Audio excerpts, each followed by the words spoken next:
momento, cabes tú y Kepo yo. Gracias por estar ahí. No sé si tú lo has mirado. Cuenta, vamos a empezar. Sí. Bueno, comenzamos ya con los playoffs de Grandes Ligas. Como todos sabemos ya, los Yankees se quedaron en el camino y se hizo un poco Sí, que señor. realidad aquello que habíamos vaticinado en el programa anterior. Así que bueno, ya Sí, los señor. Yankees son historia y el que quiera conocer el criterio nuestro que vaya a Crónicas de Júpiter y vea aquel artículo que trabajamos ya, ¿no? Por lo tanto, ya hoy comenzaron los playoffs, comenzaron con el partido entre los Chicago White Sox y los Astros de Houston, y los Astros de Houston ganaron ya 6-1.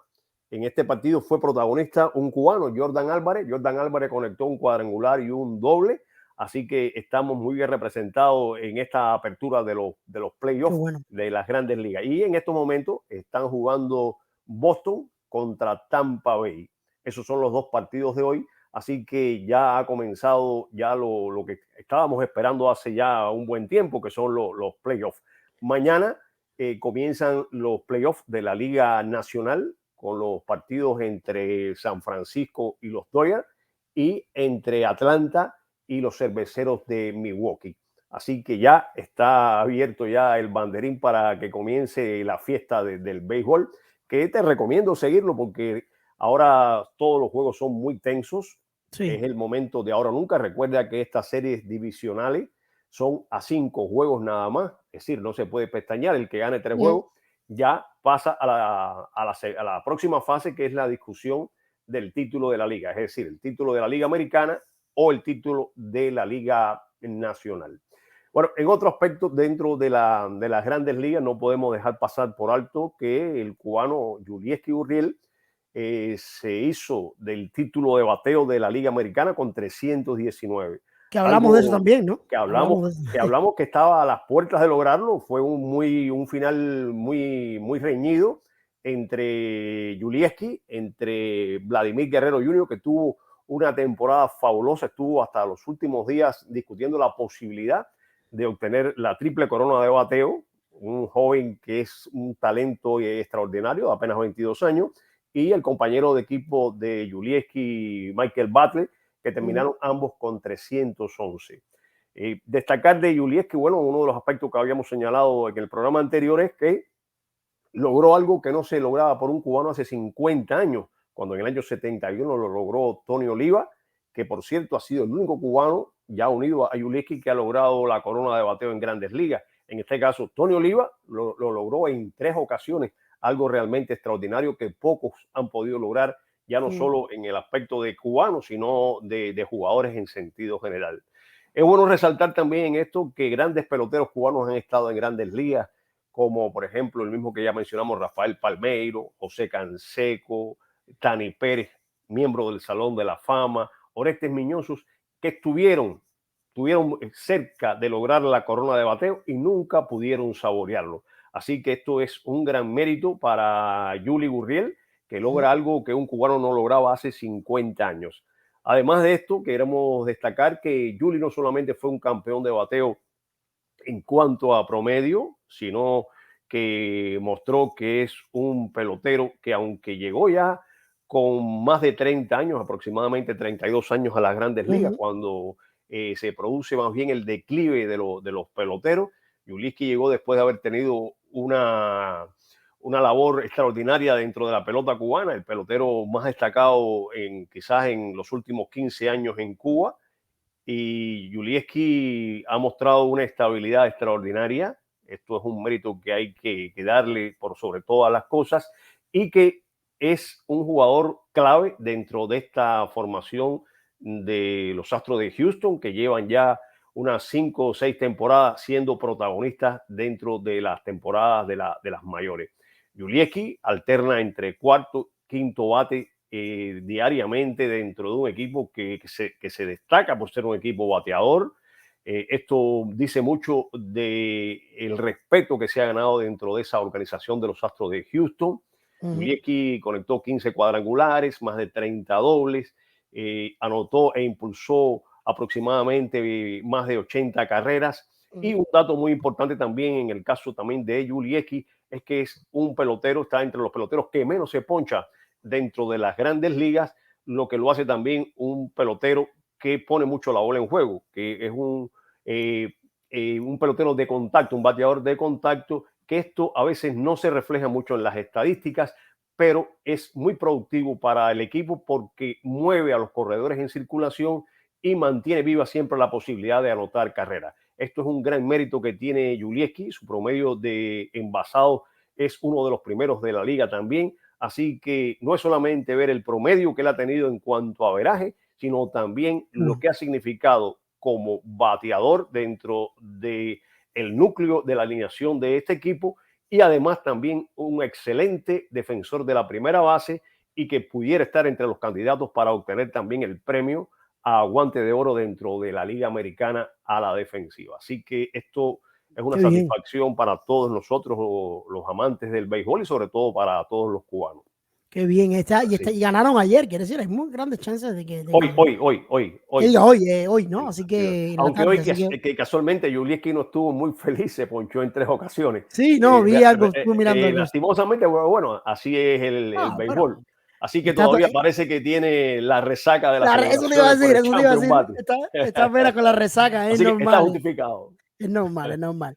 Oye, ¿seguimos con la MLB o quieres ir entonces? Ya dijimos los juegos que teníamos próximos. Nos vamos entonces a Europa. Queremos hablar un poco de la Liga Española. Dime tú, ¿cómo seguimos? ¿Liga Española? Sí, vamos a hablar un poquito de la Liga Española porque muchas personas se me han acercado para que un poco conversar sobre la Liga Española, aunque realmente, bueno, no es lo que toca en el tema el día de hoy, que después vamos a pasar a eso, pero es significativo la Liga Española que con vamos a decir, con este bajón que ha tenido Barcelona y que el Real Madrid no se muestra con la mejor cara, pero vamos a repasar un poquito cómo está la Liga Española en cuanto a posiciones, que nos daría una idea de que vamos a tener una competencia reñida, porque pienso que en estos momentos no hay un súper favorito y por lo tanto vamos a tener una competencia muy reñida. Cuando se han jugado 8 jornadas, Real Madrid, Atlético de Madrid, Real Sociedad, tienen los 3 17 puntos. A continuación se encuentra Sevilla, que tiene un partido menos con 14 puntos. Osasuna tiene también 14.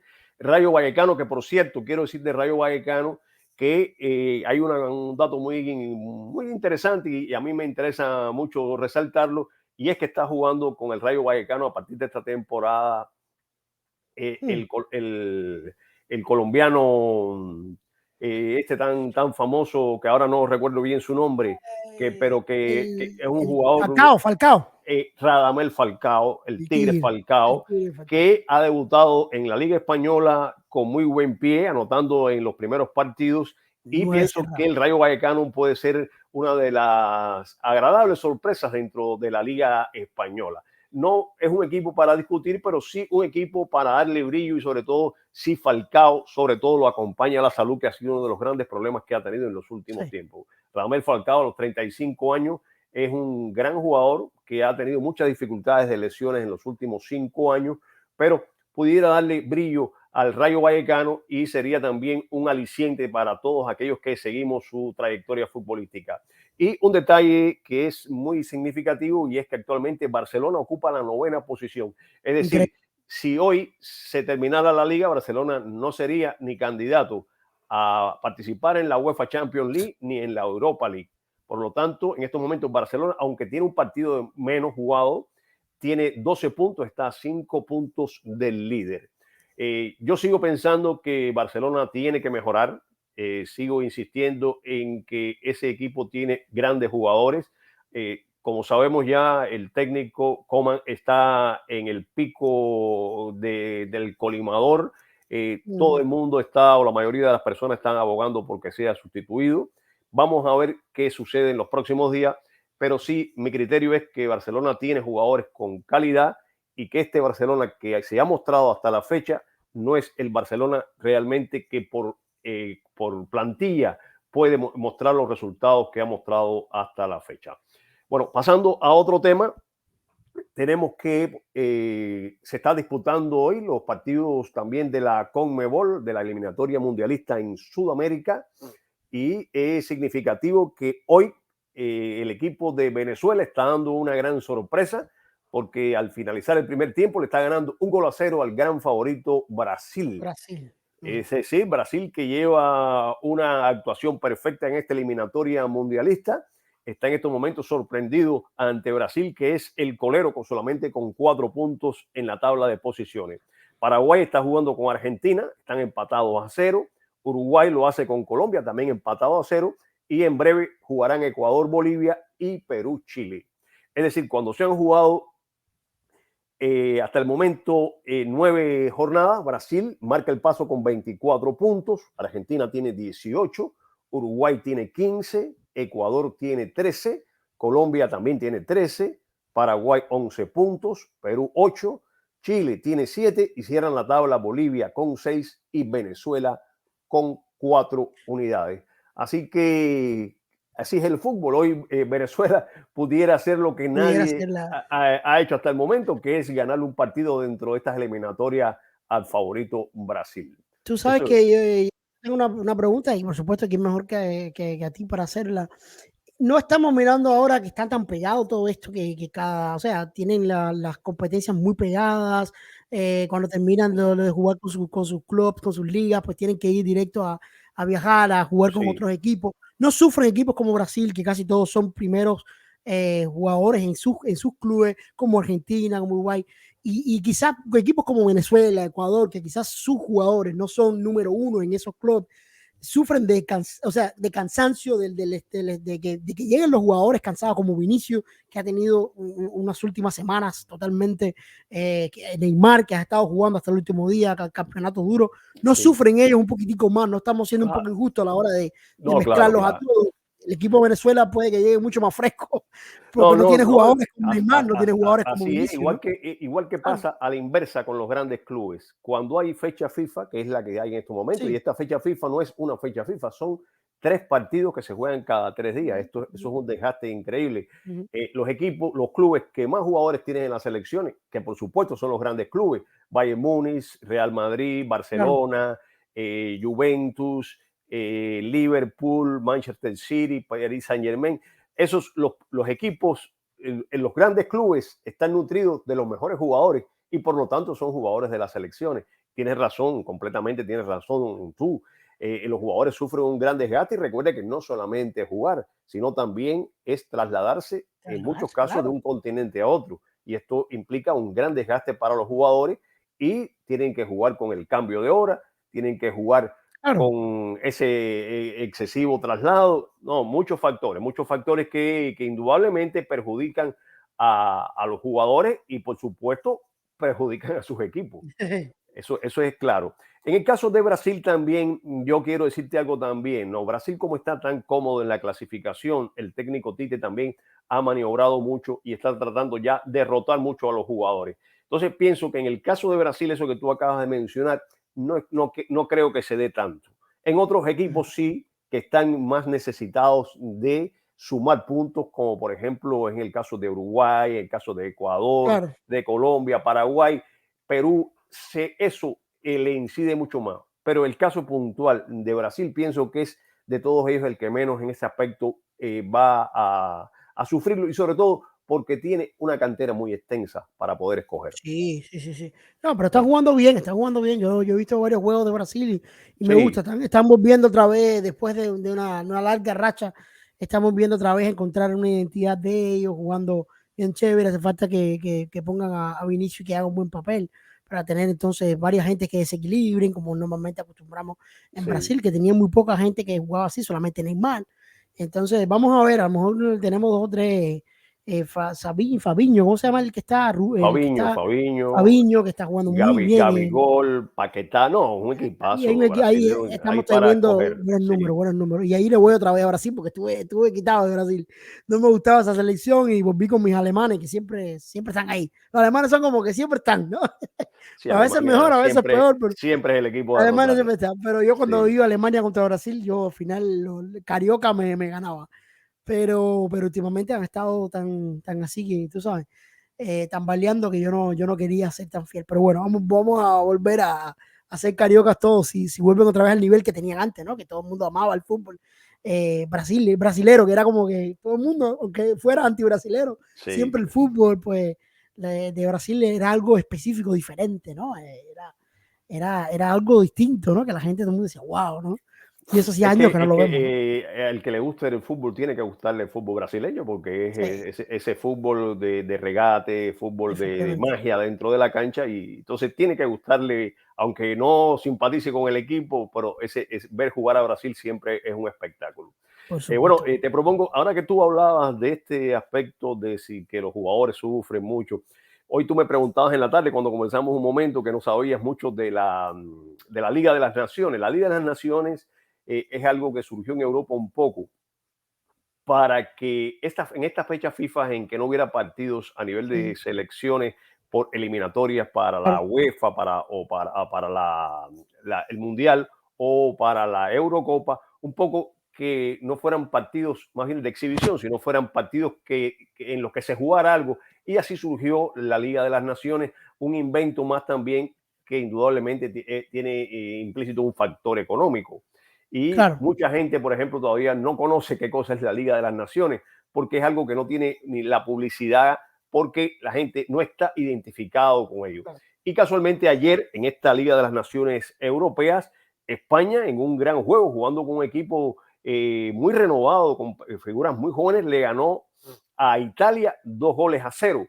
Y España se convirtió ya en finalista para el domingo jugar a quien ganó en el día de hoy, que en un gran partido entre Bélgica y Francia, Bélgica comenzó ganando 2-0 y Francia de forma espectacular empató y después en el minuto 90 ganó. Quiero decirte que el primer gol de Francia lo pude ver porque los otros goles no pude verlo. Fue una obra de arte de Benzema que sigue haciendo maravillas, una obra de arte que reafirma que Benzema en estos momentos está entre los jugadores mejores jugadores del mundo en sentido general. Muy bien por Benzema, fue en una combinación muy bella con Mbappé. Mbappé fue el autor del segundo gol de penal y Francia será entonces, por lo tanto, el finalista el próximo domingo a las 2:45 de la tarde. Será la final, un buen partido indudablemente entre Francia y España por la final de esta Copa Liga de las Naciones, que poco a poco las personas se irán identificando con ellas, pero de momento a todo el mundo lo sorprende porque dice, bueno, ¿y esto qué cosa es? Esto surgió el año pasado, pero todavía no ha aprendido entre la afición. Y recuerden ustedes que muchas veces pasa, sobre todo en Europa, en que los clubes tienen tanta fuerza que el gran público sigue más a los clubes que a las selecciones. No es algo como ocurre, por ejemplo, acá en Sudamérica, que sí el público es fan de seguir a su selección. Correcto. En Europa esto no sucede tanto como sucede en Sudamérica, porque allá en Europa las competiciones de clubes son tan fuertes y el gran público se identifica y muchas veces ve, como eso que tú me preguntaste, la fecha FIFA como un obstáculo para que los clubes puedan realmente trabajar y mantenerse con la estabilidad dentro de la formación, que es lo que ellos quieren en sí, que sea que sus clubes tengan buenas actuaciones. Todo sea por un buen mundial. Van a llegar al mundial hecho talco, vamos, ahí no. Van a llegar todos esos jugadores, pero todos lesionados, eso va a ser una locura. Eso es algo que pasa siempre y ahora que se está hablando algo que yo todavía no quisiera negar un criterio sobre eso. Hay una propuesta del mundial cada 2 años. Yo ya no me explico en el calendario dónde va a poderse integrar todo esto. Es una cuestión evidentemente monetaria, claro que sí, pero hay criterios divididos respecto a eso, pero yo siempre pienso que el protagonista, quienes son los jugadores, y son demasiados partidos y para mostrar un buen espectáculo, porque muchas veces en los mundiales que se ha dicho, esto es un mundial, yo recuerdo en varios mundiales se ha dicho, esto es un mundial de pies cansados. Llegan los equipos, llegan los jugadores y muchos jugadores llegan convalecientes de lesiones, que no han podido realmente hacer una preparación porque terminan las ligas, terminan la Champions League y a continuación ya viene la magna competición que por lo general juega cada 3 días, lo cual es para el físico un gran problema. Así que vamos a seguir esperando. Nos vamos ahora para lo que estamos hablando, deporte y empresa, que siempre terminamos y cerramos con eso. Gracias. El deporte y su relación con el mundo empresarial. Deportes y empresa.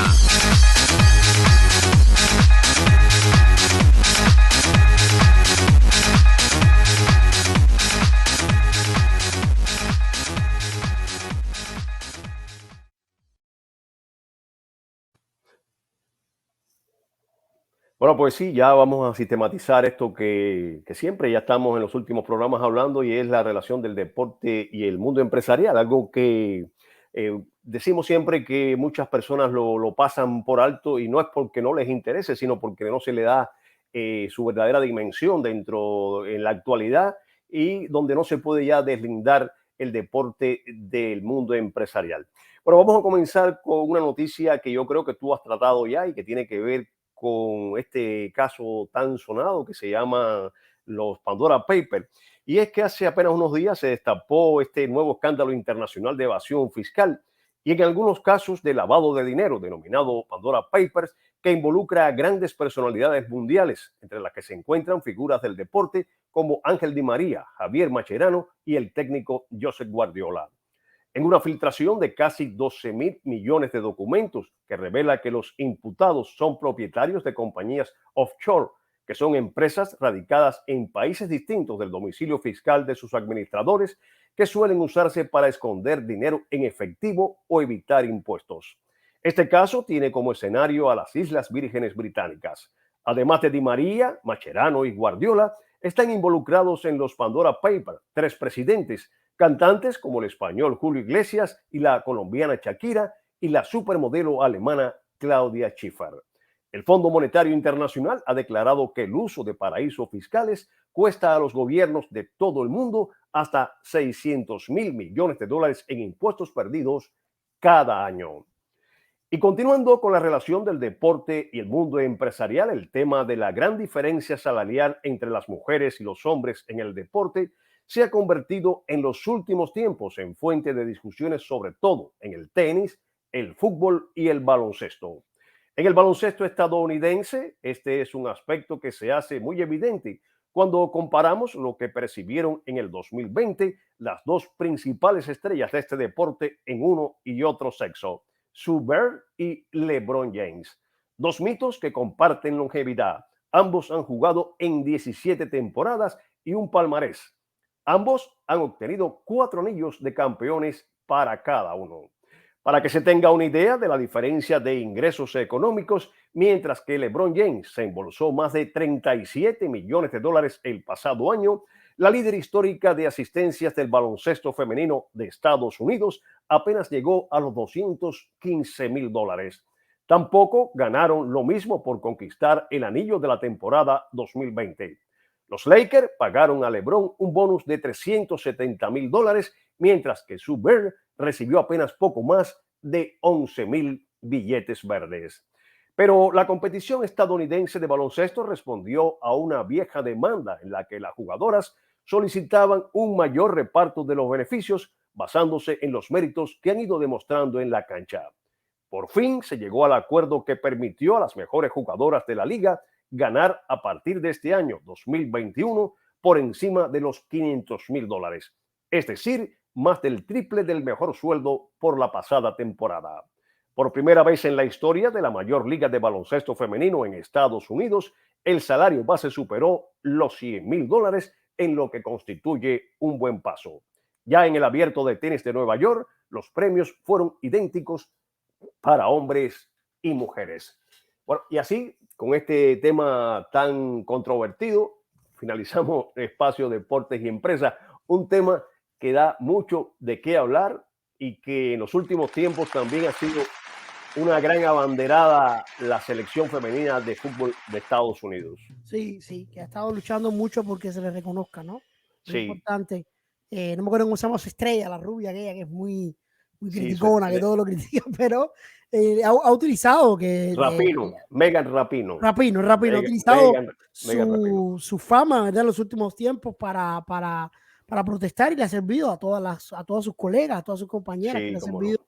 Y es muy bueno que haya utilizado porque se volvió muy famosa, ¿no?, después de aquel mundial que ganaron. Entonces yo creo que lo utilizó muy bien, y bueno, ha exigido un respeto para la jugadora. No, lo que pasa es que en el caso del fútbol femenino hay un detalle también. Cuando tú comparas el fútbol femenino de Estados Unidos con el masculino, la cantidad de medallas de oro olímpicas, mundiales que ha logrado la selección femenina, ni por asomo lo ha logrado la selección masculina de Estados Unidos.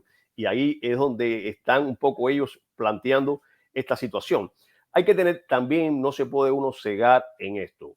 Recuerda que en esto todo, como hemos hablado ya, todo es un negocio y hay que tener en cuenta que el deporte femenino no atrae la cantidad de público que atrae el masculino. Sí. Y entonces esa abismal diferencia de salarios que vemos en la NBA y en la WNBA, que es la femenina, tiene mucho que ver con eso. Independientemente de que el baloncesto femenino de Estados Unidos tiene mucha aceptación, pero cuando lo comparas con el masculino es abismal la diferencia.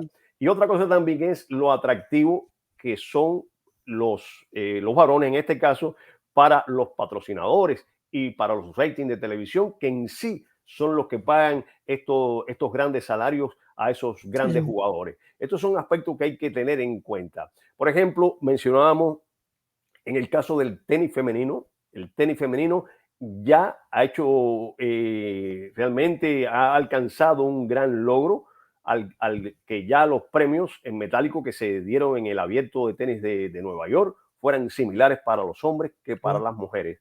Pero esto es algo que es una guerra que es larga todavía, pero hay que tener en cuenta también eso, que los ingresos que obtienen los varones también están dados por el gran rating que tienen las competiciones, marcas, las competiciones masculinas y los patrocinadores que son los que pagan estos grandes salarios. Y por eso es que el deporte masculino tiene esa gran diferencia en cuanto a ingresos.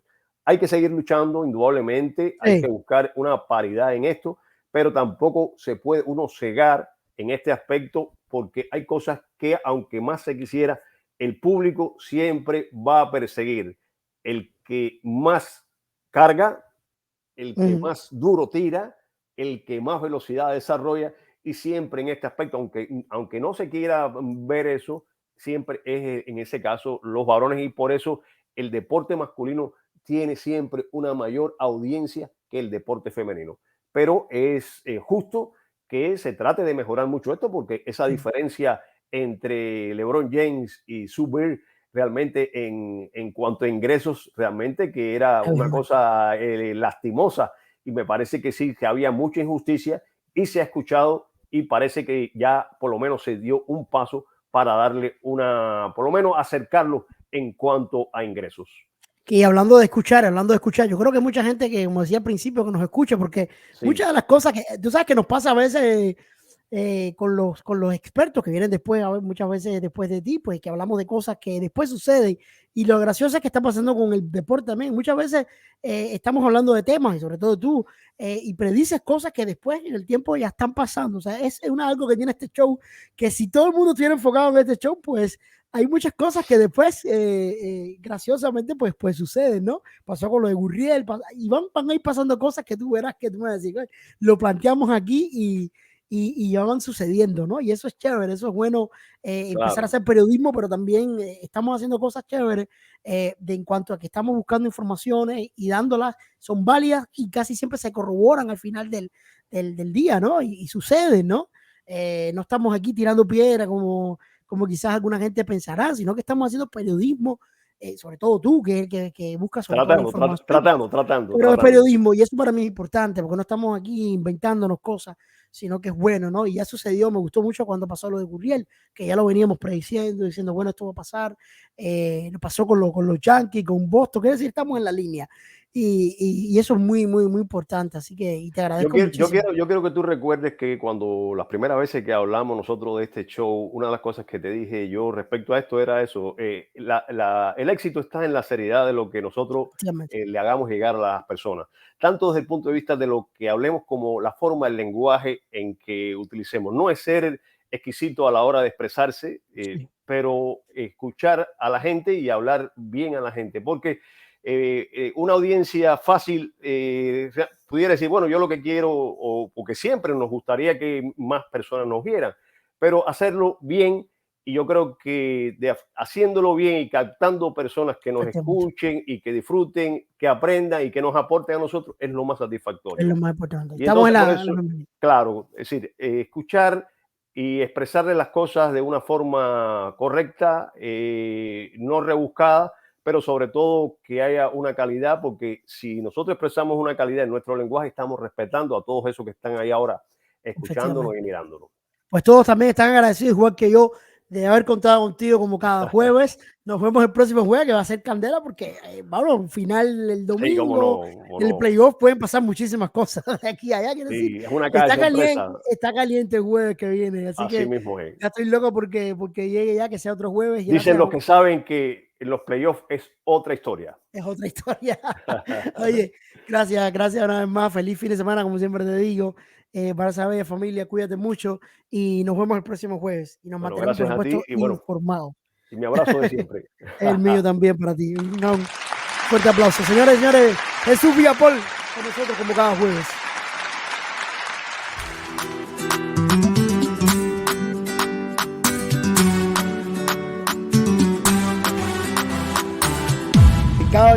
Cabes tú y Kepo yo. Gracias por estar ahí.